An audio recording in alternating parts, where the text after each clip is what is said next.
Today I'm going to explain the multi-layer perceptron, invented in 1986. It is foundational to how we do AI today. It is often also referred to as a vanilla neural network because it's just the simplest kind of general purpose neural network that we have that doesn't have outrageous problems like the original single-layer perceptron invented in 1958. So, to give you a little history on how this model was invented, so it was invented by a collaboration of computer scientists from Carnegie Mellon University and the University of California, and so they collaborated on this. Once they had succeeded, they published the paper in 1986 called Learning Representations by Backpropagated Errors.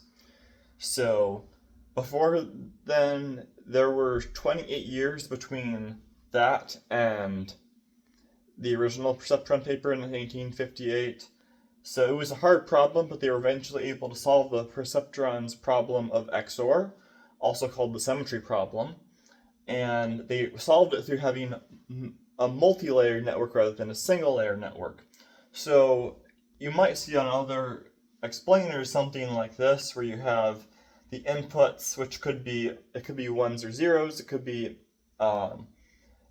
be fractions, decimals, bigger numbers, whatever.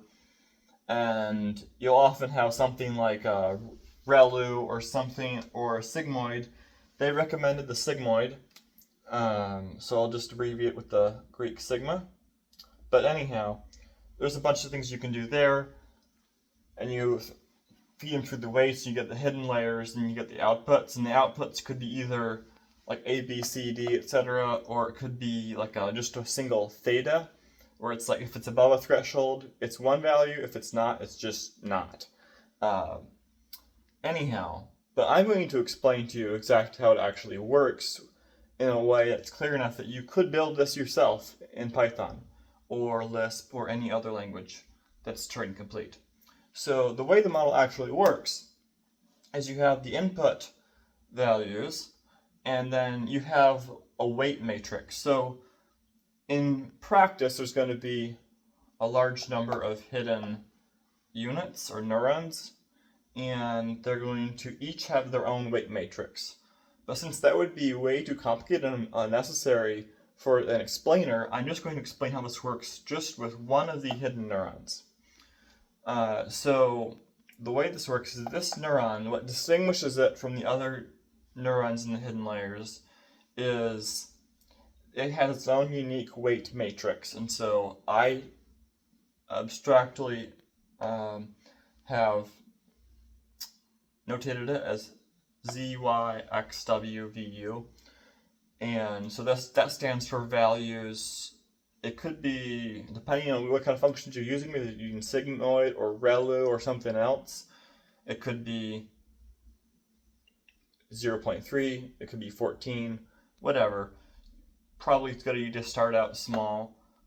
Some of them have to be only positive. Some of them can be negative or positive. Depends on what kind of function you're using there. Anyhow, so you multiply an input by the corresponding weight in the weight matrix, or vector in this case. Since this is we're only using like vectors as layers, we could also use matrices or tensors. It's just for explainers, the vectors are simpler way to explain it. But you can have matrices here too. And so then that's how you get a unique value here. And so once you calculate that, you take the sum or the mean or something else, and that becomes your value right here. So then that value gets passed along to many other layers where you do the same process iteratively. But for explainer, just to keep things simple, I'm going to say that we're going to send it right to the outputs. So this is actually a single layer demonstration, but you just repeat the process for each of the layers. So I don't need to explain all that.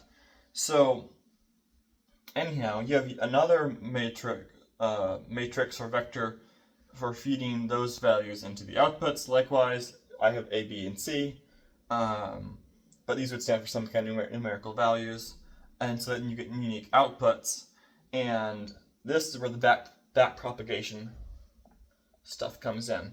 So right here, what you end up doing is you take values like 0.3, 0.7, and 0.1, and the correct answer was this one, let's just say.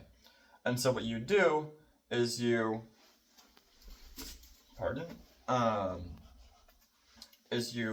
put a ones here, you take the difference, and so this one should have been, oh sorry, this was true, the others were false. So these should have been 0, and that should have been 1.